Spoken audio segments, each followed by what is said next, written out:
Não haverá confronto armado em larga escala. Analista avalia tensões entre Tailândia e Camboja. O conflito fronteiriço entre Tailândia e Camboja dificilmente ultrapassará o confronto regional, disse a Sputnik. Alexander Korolyov, diretor-geral do Centro de Estudos Europeus e Internacionais Integrados da Escola Superior de Economia da Rússia. O analista destacou que o conflito entre os países não durará muito e provavelmente será congelado. Esta não é a primeira vez, pelo menos nos últimos 20 anos, que confrontos armados eclodiram entre o Camboja e a Tailândia. Eu não acho que seja longo, porque o cenário mais provável é apenas o congelamento. Ou seja, o congelamento do conflito nas condições atuais, opinou. Segundo ele, a Associação das Nações do Sudoeste Asiático e a Malásia, com o presidente da organização em 2025, mostrarão destreza diplomática especial e tentarão aproximar os países.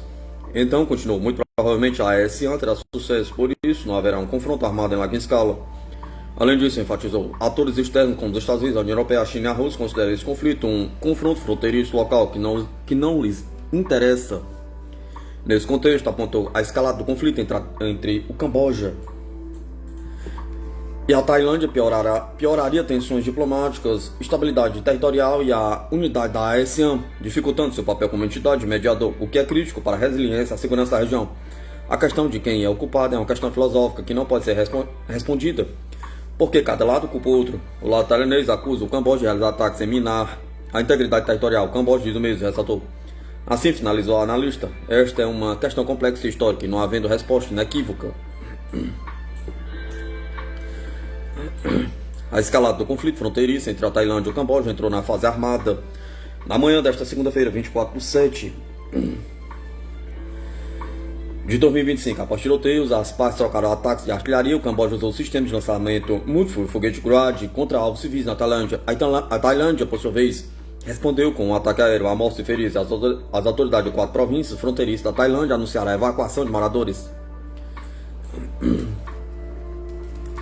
Tensão entre Tailândia e Camboja pode desencadear a escassez global de atum e ração para pets. A escalada das tensões entre Tailândia e Camboja pode causar uma grave escassez de atum enlatado devido à posição dominante da Tailândia neste mercado. De acordo com a análise da Sputnik e dos dados da Associação da Indústria do Atum Tailandês. Em 2023, as exportações globais de atum enlatado totalizaram 1,6 milhão de toneladas, com a Tailândia respondendo por 28% desse volume. O Equador, o segundo maior exportador, detinha apenas 14% da participação, seguido pela China com 9%. As exportações de atum enlatado da Tailândia aumentaram 30% em 2024 a 580 mil toneladas, ante 445 mil toneladas no ano anterior. Os Estados Unidos são o maior consumidor de atum enlatado tailandês, respondendo por 21% das compras, seguidos por Japão, Austrália e Líbia, 7% cada, a Arábia Saudita 6%. De acordo com a Organização das Nações Unidas para a Agricultura e Alimentação, a Tailândia também controla cerca de 8% do comércio global de atum fresco e processado, atrás do Equador 12% e China 11%, e Indonésia 8,5%, de acordo com a análise da Sputnik dos dados de banco de dados de estatística de comércio e mercadorias das Nações Unidas. Uma interrupção no comércio devido ao conflito entre a Tailândia e o Camboja também poderia impactar o mercado global de alimentos para animais de estimação, já que a Tailândia foi o segundo maior exportador mundial de alimentos para animais de estimação em 2024. Com embarques no valor de 2,7 bilhões, ou pouco mais de 10% do total global. Apenas a Alemanha exportou mais, com exportações totalizando 3,3 bilhões.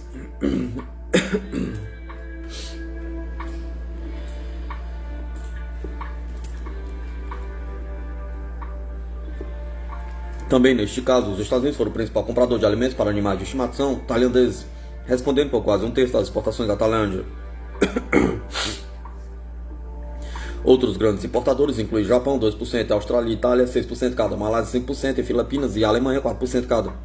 A presença da Tailândia no mercado russo de alimentos para animais de estimação permanece mínima, com importações totalizando apenas 4,9 milhões no ano passado. Em março de 2024, o Serviço Federal de Supervisão Veterinária e Fitossanitária da Rússia proibiu 6 empresas tailandesas de operar no mercado russo. A longa disputa entre Tailândia e Camboja sobre o templo Preah Vihear do século IV, patrimônio mundial da Unesco, intensificou-se drasticamente nesta quarta-feira, após semana de tensões crescentes devido a incidentes como minas terrestres, subsequentes explosões diplomáticas mútuas, ataques de artilharia pesada e foguetes eclodiram perto de templos na fronteira. A Al Jazeera noticiou, citando o Ministério da Saúde tailandês, que os bombardeios mataram pelo menos 11 civis e um soldado na Tailândia. As autoridades de 4 províncias tailandesas que fazem fronteira com o Camboja anunciaram a evacuação de moradores em meio à escalada, informou o jornal The Nation. A Tailândia enviou caças F-16 para realizar ataques aéreos de acordo com as forças armadas do país. Segundo o Ministério das Relações Exteriores da Tailândia, o Camboja respondeu com lançadores de foguetes BM-21 postados nas redes sociais, mostraram danos causados por artilharia a uma loja de conveniência 7-Eleven e um posto de gasolina na Tailândia. Mais de 1 bilhão em chips de inteligência artificial da NVIDIA chegam à China, apesar das restrições dos Estados Unidos, diz mídia. Pelo menos 1 bilhão em chips de inteligência artificial da fabricante norte-americana de processadores gráficos NVIDIA foram contrabandeados para a China, enquanto Washington e Pequim estão envolvidos em negociações comerciais, informou a mídia inglesa nesta quinta-feira.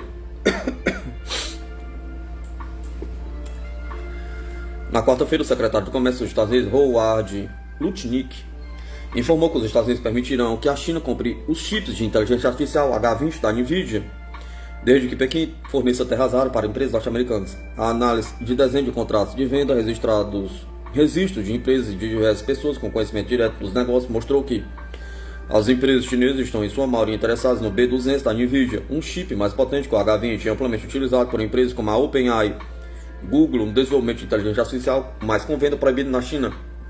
Para a China,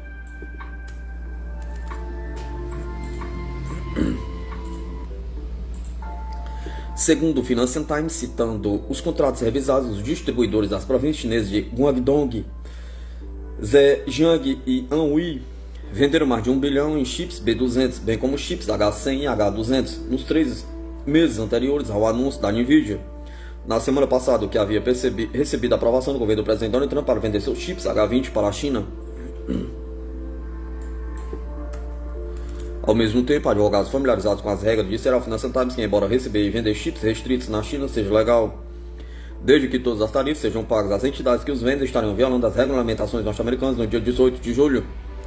O Ministério do Comércio da China solicitou aos Estados Unidos que revogassem as restrições comerciais restantes após Washington concordar em emitir licenças de exportação para os chips de inteligência artificial H20 da NVIDIA. Também enfatizou que a cooperação mutuamente benéfica continua sendo o caminho certo para as relações China e Estados Unidos, alertando que pressão e contenção não levariam a lugar nenhum. Em junho, o The Wall Street Journal noticiou que a China havia concordado em retomar a emissão de licenças de exportação de metais de terras raras para montadores e empresas do setor industrial dos Estados Unidos, mas limitou a validade dessas licenças a 6 meses. Em troca, Washington teria concordado em flexibilizar as restrições à exportação de motores de aeronaves, componentes de etano, um componente de gás natural importante para a indústria química. Vladimir Putin realizará a reunião sobre o desenvolvimento das forças submarinas da Marinha da Rússia. O presidente russo Vladimir Putin chegou hoje, 24/7/2025, à região de Arkhangelsk, para realizar a reunião sobre o desenvolvimento das forças submarinas da Marinha Russa. O dia de hoje será dedicado à estratégia de desenvolvimento do componente submarino da Marinha. Haverá uma reunião sobre o tema e o presidente fará um pronunciamento público, informou o porta-voz presidencial Dmitry Peskov. Como parte da viagem, Putin também participará da cerimônia de hasteamento da bandeira do submarino nuclear Knyaz Pozhansky e efetuará uma reunião separada com o governo da região.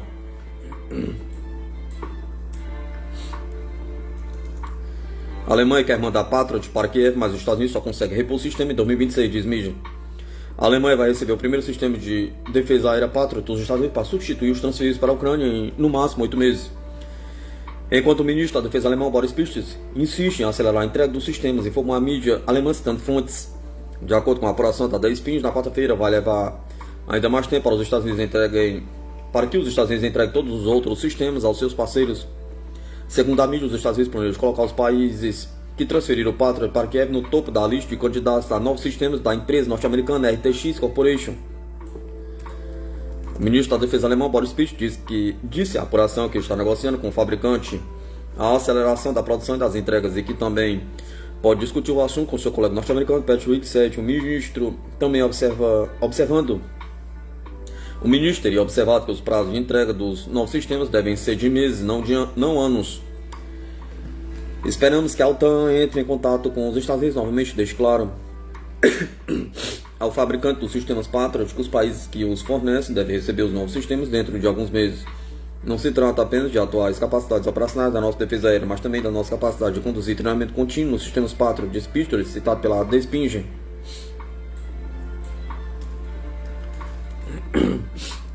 Ele também lembrou que a Alemanha já transferiu 3 dos 12 sistemas para a Ucrânia e 2 estão implantados na Polônia, pelo menos um sistema necessário para treinar militares, incluindo ucranianos. Zakharov, a Rússia está preocupada com a situação na fronteira entre Tailândia e Camboja. A Rússia está preocupada com a situação da fronteira entre a Tailândia e o Camboja e pede que as partes em conflito estabeleçam um diálogo, disse a representante oficial do Ministério das Relações Exteriores da Rússia, Maria Zakharov, nesta quinta-feira, 24/7/2025. O lado russo expressa preocupação com a escalada do conflito e apela às partes para que exerçam moderação e estabeleçam um diálogo, com o objetivo de resolver as contradições entre Tailândia e Camboja por meios pacíficos, disse Zakharov em comunicado. Na quinta-feira, o ministro da Saúde Pública da Tailândia, Somsak, afirmou que 11 civis, incluindo 2 crianças, foram mortos em ataques com foguetes Grad do Camboja. O ataque também atingiu 5 hospitais, com um deles alvejando diretamente um prédio hospitalar na província de Surin. A longa disputa entre a Tailândia e o Camboja sobre o templo de Viher, patrimônio mundial da Unesco, intensificou drasticamente nesta quinta-feira, após semana de tensões crescente devido a incidentes com minas terrestres, subsequentes explosões diplomáticas mútuas, ataques de artilharia pesada e foguetes eclodiram perto dos templos da fronteira. Al Jazeera noticiou, citando o Ministério da Saúde tailandês, que os bombardeios mataram pelo menos 11 civis e um soldado na Tailândia. As autoridades de 4 províncias tailandesas que fazem fronteira com o Camboja anunciaram a evacuação dos moradores em meio à escalada, informou o jornal The Nation. A Tailândia enviou o K-16 para realizar ataques aéreos, de acordo com as Forças Armadas do país. Segundo o Ministério das Relações Exteriores da Tailândia, o Camboja respondeu com lançador de foguete BM-21. Publicações nas redes sociais mostraram os danos causados por artilharia a uma loja de conveniência 7-Eleven a um posto de gasolina na Tailândia.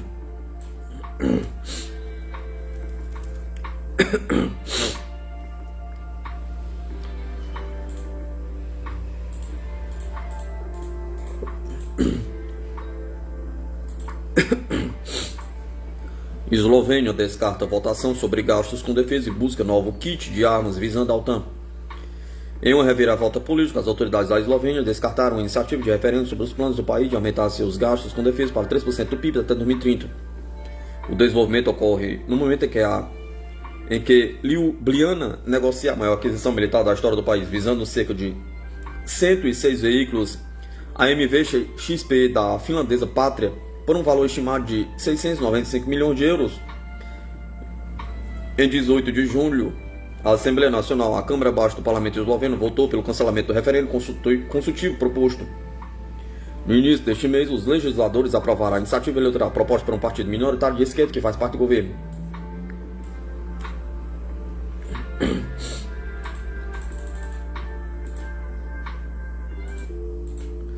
No entanto, o primeiro-ministro esloveno, Roberto Golob, cujo partido liberal é a maior força do gabinete, se opôs ao referendo, alegando que o país prometeu aumentar gradualmente seus gastos com defesa como parte de seu compromisso com a OTAN. A questão do referendo aprovado na Assembleia Nacional é ambígua e enganosa, diz Golob em um comunicado divulgado por seu governo. Ao mesmo tempo, Ljubljana está realizando negociações para adquirir novos veículos com tração nas 8 rodas para suas forças terrestres.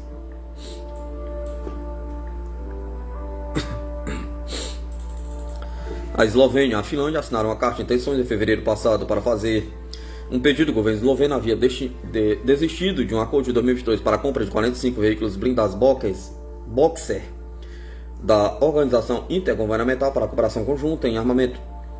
Em 22 de julho, o ministro da Defesa do país informou à agência de notícias estatal STA que o país havia se retirado totalmente do contrato do Boxer. De acordo com os compromissos do país com a OTAN, a Eslovênia deve formar o primeiro grupo de batalhão até 2027 e o segundo até 2030, equipando-se com novos veículos blindados.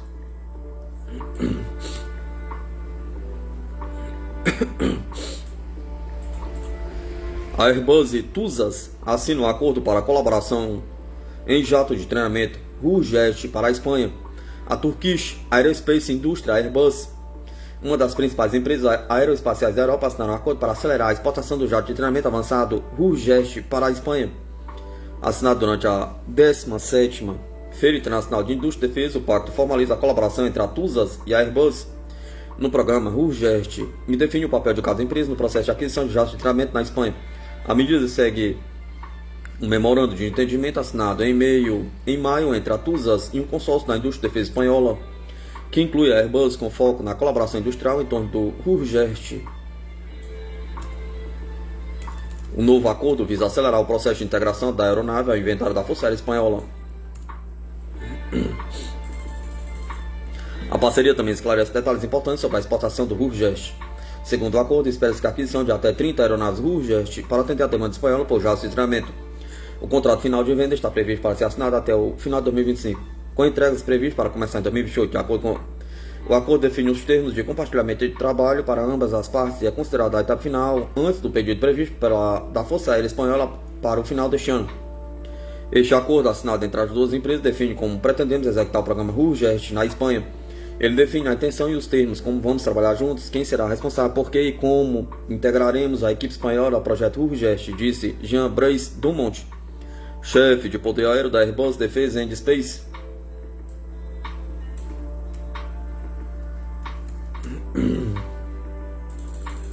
Também estamos construindo um sistema de treinamento em torno da aeronave. A aeronave em si é, obviamente, a plataforma de voo, mas o objetivo final é treinar futuros pilotos. Isso envolve simuladores de software e diversas tecnologias integradas à aeronave. Tudo isso está incluído em nosso acordo conjunto. Questionado sobre os potenciais riscos que o projeto pode enfrentar, Dumont disse que um dos principais desafios reside na introdução de uma personalização específica para a Espanha enquanto a aeronave ainda está em desenvolvimento. Isso cria o risco de sobreposição de horizontes temporais, afirmou. Para mitigar isso, é crucial que a Turkish Aerospace conclua o desenvolvimento da aeronave e se prepare para a entrega, enquanto ambas as equipes começam a trabalhar juntas para se familiarizarem com o programa. Este é o primeiro passo, é crucial, disse Dumont.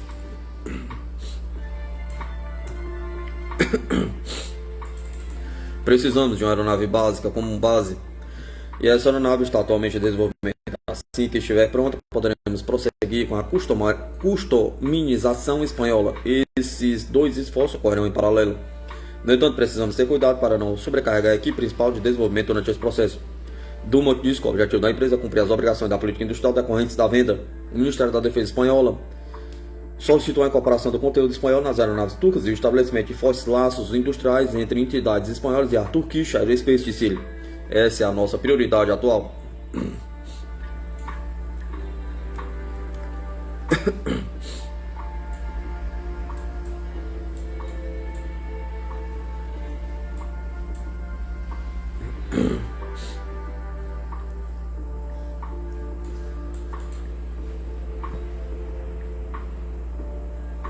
Estados Unidos e Inglaterra fazem demonstração militar com 2 porta-aviões e aviões de combate, aumentando a pressão máxima sobre os planos da China no Pacífico.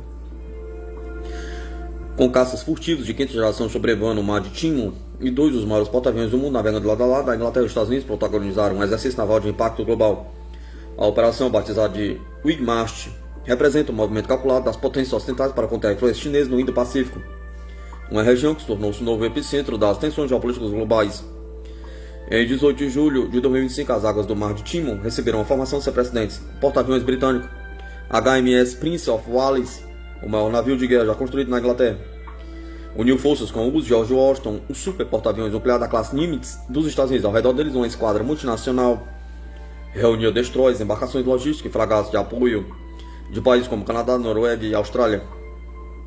Essa foi a primeira vez em que os 2 porta-aviões operaram em formação coordenada no Indo-Pacífico, simbolizando não apenas a interoperabilidade militar entre aliados históricos, mas também o firme compromisso de Washington e Londres com a manutenção da liberdade de navegação em rotas disputadas pelo governo chinês.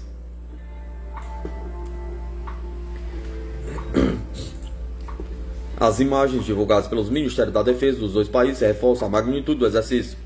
Caças F-35B ingleses decolam verticalmente do convés do Prince of Wales, ao mesmo tempo que jatos F-35C da Marinha Americana realizavam voos de patrulhamento tático. Essa sincronização aérea entre plataformas de quinta geração mostra o nível de integração alcançado pelas forças aliadas diante de uma ameaça comum.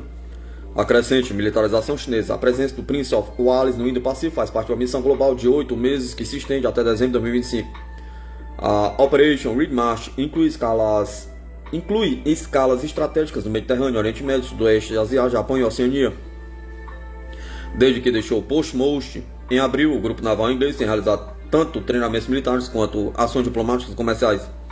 Além dos porta-aviões, integram a Força-Tarefa Destroy, HMS Dauntless e o navio de reabastecimento RFA Tide Spring. A meta declarada da Inglaterra é clara: reforçar sua presença nas rotas marítimas cruciais e fortalecer laços com aliados da região como Austrália, Japão, Índia e Indonésia.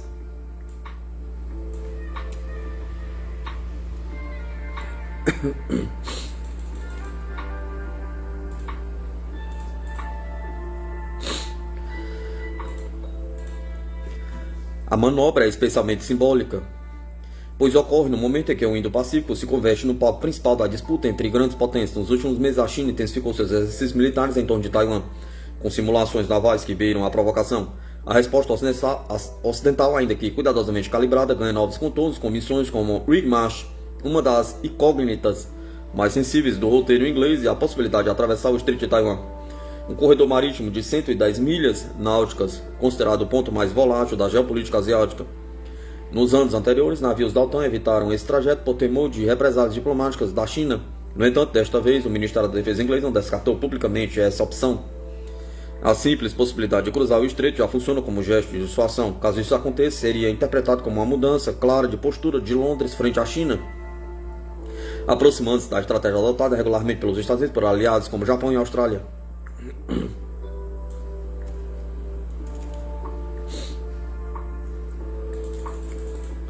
O próprio almirante Ben Kay, chefe da Marinha Inglesa, afirmou recentemente que a Inglaterra não deve hesitar em defender princípios de liberdade de navegação onde quer que estejam ameaçados. Declaração que deixa claro que a política de contenção está mais ativa do que nunca. Os exercícios do Mar de Timon marcam apenas uma etapa de um reposicionamento mais amplo das potências ocidentais.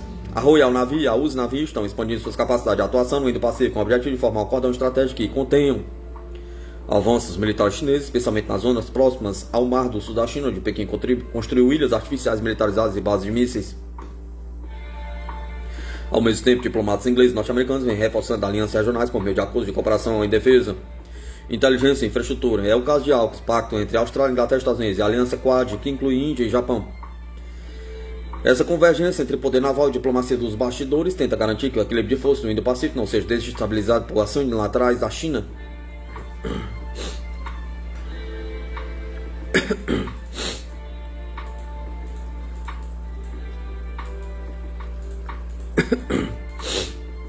Não é teoria da conspiração. O temor da Suécia é real. Tem nome, data e endereço. O Brasil pode vender segredos do caça Gripen para a Rússia e entrar no radar da OTAN.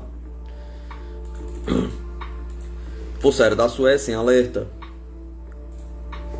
Imagine investir bilhões de dólares em uma aeronave de combate ultramoderna, cheia de sistemas avançados de guerra eletrônica e códigos secretos, e depois descobrir que seu parceiro de negócio está cada vez mais próximo de seu antigo inimigo. É exatamente este tipo de tensão que envolve o Brasil, a Suécia e a Rússia no contexto do caça Gripen, desenvolvido pela SAB.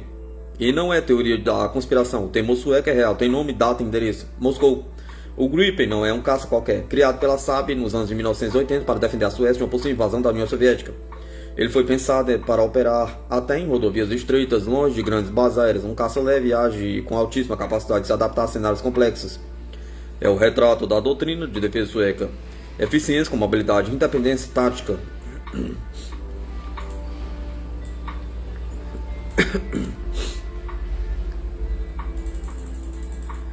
Mas com o tempo, o Gripen cresceu. Evoluiu para a versão Gripen F, recheada de tecnologia embarcada de ponta, radares, AESA, sensores infravermelhos, sistemas de guerra eletrônica, inteligência artificial embarcado, um avião preparado para a guerra do século XXI.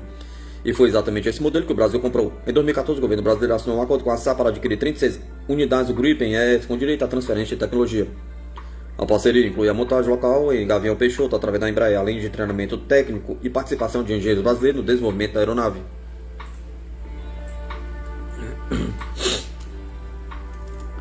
Até agora,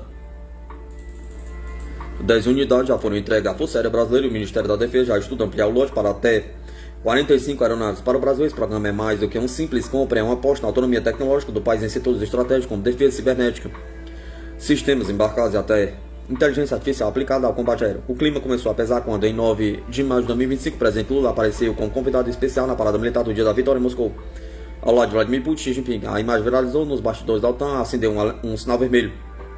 Para muitos analistas europeus, o gesto foi simbólico, um possível reposicionamento geopolítico do Brasil, agora mais alinhado com os interesses do chamado Sul Global. A Suécia, que acaba de ingressar formalmente na OTAN em 2024, não gostou do recado, segundo reportagem do jornal sueco Expressen. Autoridades do governo escandinavo manifestaram preocupações concretas sobre o risco de informações confidenciais do GRIP caírem nas mãos erradas, mas principalmente da Rússia. A tecnologia compartilhada com o Brasil inclui códigos-fontes, sistemas de comunicação e componentes críticos dos mecanismos de guerra eletrônica do GRIP. Caso essas informações sejam repassadas ou vazadas para Moscou, o prejuízo seria gigante. A Rússia poderia desenvolver mísseis mais eficazes, criar sistemas de contramedidas eletrônicas capazes de neutralizar os caças e reverter toda a vantagem estratégica que o caça sueco proporciona.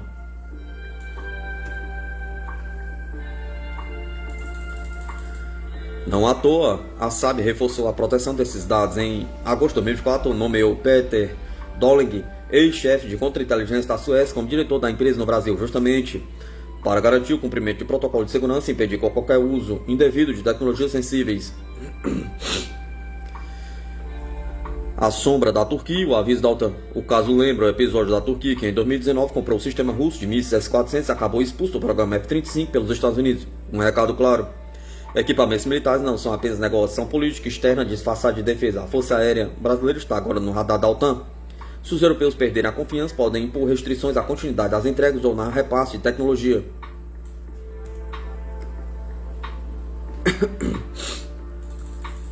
Segundo o analista militar sueco Patrick Oksanen, a Suécia não pode correr o risco de ver o GRIP desmontado peça por peça por engenheiros russos.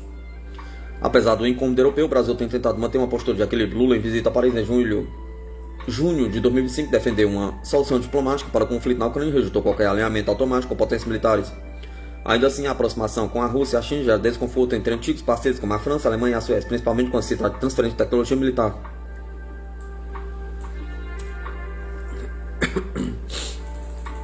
Para complicar, existe ainda uma ameaça mais próxima, a Venezuela, que opera caças russos Su-30. Se Moscou obtiver avanços com bases em dados do Gripen, isso poderia colocar o Brasil em desvantagem estratégica no próprio continente. O caso do Essequibo, território disputado entre Guiana e Venezuela, mostrou como as tensões podem escalar rapidamente e, nesse contexto, a Força Aérea Brasileira não pode correr riscos. A parceria entre SAB e Brasil ainda está de pé, mas a confiança sueca será testada a cada gesto do governo brasileiro no cenário internacional. O GRIP é uma joia da engenharia militar e, como tal, exige responsabilidade proporcional ao seu valor. Se o Brasil quiser continuar recebendo tecnologia de ponta, vai precisar provar que consegue proteger o que já tem.